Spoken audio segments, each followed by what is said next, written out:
አንዳንዶች የራይና የልማት መሐንዲስ ይሏቸዋል። ሌሎች ደግሞ የብሔር ፖለቲካ መሰረት የጣሉና የነጻነት ምህዳሩን ያጠበቡ ባላደራ ብለው ይገልጿቸዋል። ኢትዮጵያን በጠንካራ የብረት እጃቸው ለሁለት አስርት ዓመታት የመሩ የቀድሞ ጠቅላይ ሚኒስትር መለስ ዜናዊ ከዚህ ዓለም በሞት ከተለዩ ነሐሴ 14 ቀን 2018 ዓ.ም በትክክል 14 ዓመታት ተቆጠሩ። ዛሬም ድረስ ስማቸው ሲነሳ የፖለቲካው አየር ይሞቃል።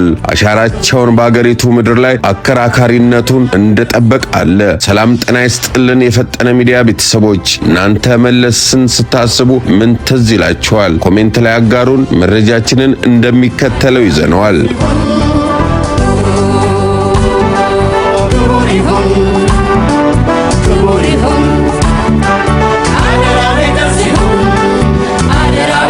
የኢትዮጵያ ዘመናዊ የፖለቲካ ምህዳር ላይ ግዙፍ አሻራቸውን አኑረው ያለፉት የቀድሞው ጠቅላይ ሚኒስትር መለስ ዜናዊ ከዚህ ዓለም በሞት ከተለዩ ነሐሴ 14 ቀን 2018 በትክክል 14 ዓመታት ተቆጠሩ። አቶ መለስ በ57 ዓመታቸው በቤልጅየም ብራስልስ ከተማ በሕክምና ሲረዱ ቆይተው ሕይወታቸው ማለፉ የሚታወስ ሲሆን የህይወት ታሪካቸውና የፖለቲካ ጉዟቸው ዛሬም ድረስ በሀገሪቱ የፖለቲካ ተከራካሪዎችና ተንታኞች ዘንድ በትልቅ ደረጃ የሚያነጋግር ጉዳይ ነው። መረጃዎች እንደሚያመላክቱት አቶ መለስ ግንቦት 1 ቀን 1947 ዓ.ም በአድዋ ከተማ ተወልደው የሁለተኛ ደረጃ ትምህርታቸውን በጀነራል ዊንጌት ካጠናቀቁ በኋላ በአዲስ አበባ ዩኒቨርሲቲ የሕክምና ትምህርታቸውን ሲከታተሉ ቆይተው በ1967 ዓ.ም ትምህርታቸውን በማቋረጥ የህወሓት መስራችና መሪ በመሆን ደርግን ለመጣል የተደረገውን የታጠቀ ትግል መርተዋል። ከ1983 እስከ 1987 ዓ.ም የሽግግር መንግስት ፕሬዝዳንት፣ ከ1987 እስከ 2004 ዓ.ም ደግሞ የኢፌዴሪ ጠቅላይ ሚኒስትር በመሆን ሀገሪቱን መርተዋል። በአፈንዲ ሙተኪ የተሰናዳው አጫጭር የታሪክ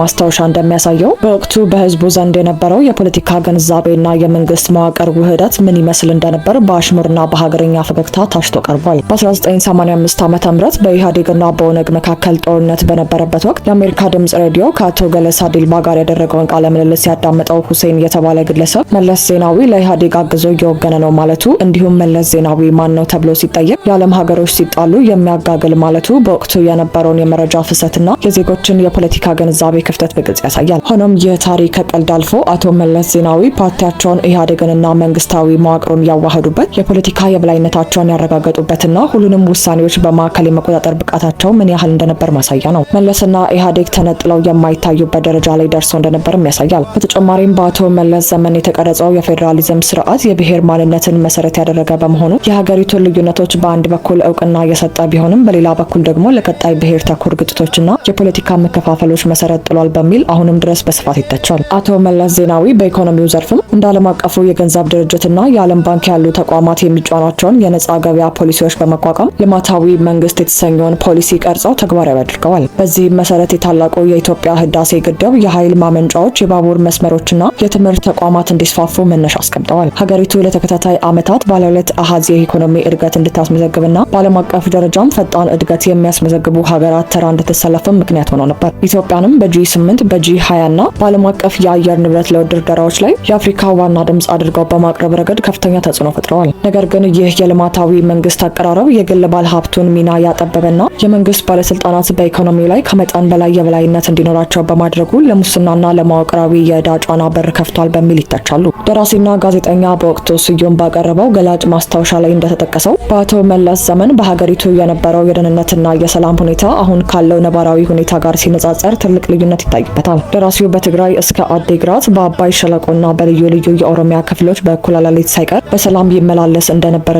ዛሬ ግን ከአዲስ አበባ ተነስቶ ሶደሬ ለመድረስ እንኳን ስጋት እንዳለ ይናገራል። ይህ ንጽጽር የሚያሳየው አቶ መለስ ዜናዊ ሀገሪቱን በብረት እጅ ያስተዳድሩ እንጂ ዜጎች ከአንድ ቦታ ወደ ሌላ ቦታ ተንቀሳቅሰው የመስራትና የመኖር የደህንነት ዋስትና አግኝተው እንደነበር ነው። ይሁን እንጂ በወቅቱ የነበረው አንጻራዊ ሰላምና መረጋጋት የተገነባው በጥብቅ የደህንነት ቁጥጥርና የፖለቲካ ማህደሩን በማጥበብ ላይ ተመስርቶ እንደነበር በርካታ የፖለቲካ ተቺዎች ያነሳሉ። አቶ መለስ ዜናዊ በኢትዮጵያ ታሪክ ውስጥ ትልቅ ተጽዕኖ ያሳደሩ፣ በደጋፊዎቻቸው ዘንድ የልማትና የራዕይ መሪ፣ በነቀፌታ አቅራቢዎቻቸው ዘንድ ደግሞ የዲሞክራሲ ምህዳሩን ያጠበቡና የብሔር ፖለቲካን መሰረት የጣሉ ተብለው በሁለት መንገድ ይጎላሉ። የ14ኛ ዓመት ሙት ዓመታቸው ሲታሰብ ያሳለፏቸውን ጠንካራ የልማትና የዲፕሎማሲ አሻራዎች እንዲሁም ያስከተሏቸውን የፖለቲካ ክፍተቶች ሚዛናዊ በሆነ መንገድ መገምገም የፖለቲካ ታሪካችንን በትክክል ለመረዳት ይረዳል።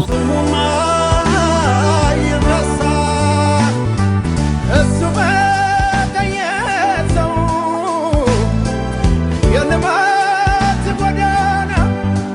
በኢኮኖሚና በዲፕሎማሲው መስክ ሀገሪቱን አዲስ ምዕራፍ ውስጥ ያስገቡ ግዙፍ የልማት መሰረቶችን የጣሉና አንጻራዊ ሰላምን ማስፈን የቻሉ መሆናቸውን የማይካድ ቢሆንም የተከተሉት የብሔር ፌዴራሊዝምና የጠበበ የዲፕሎማሲ ምህዳር ግን ለዛሬይቱ ኢትዮጵያ የፖለቲካ ውጥረትና መከፋፈል መነሻ በመሆናቸው ይተቻሉ።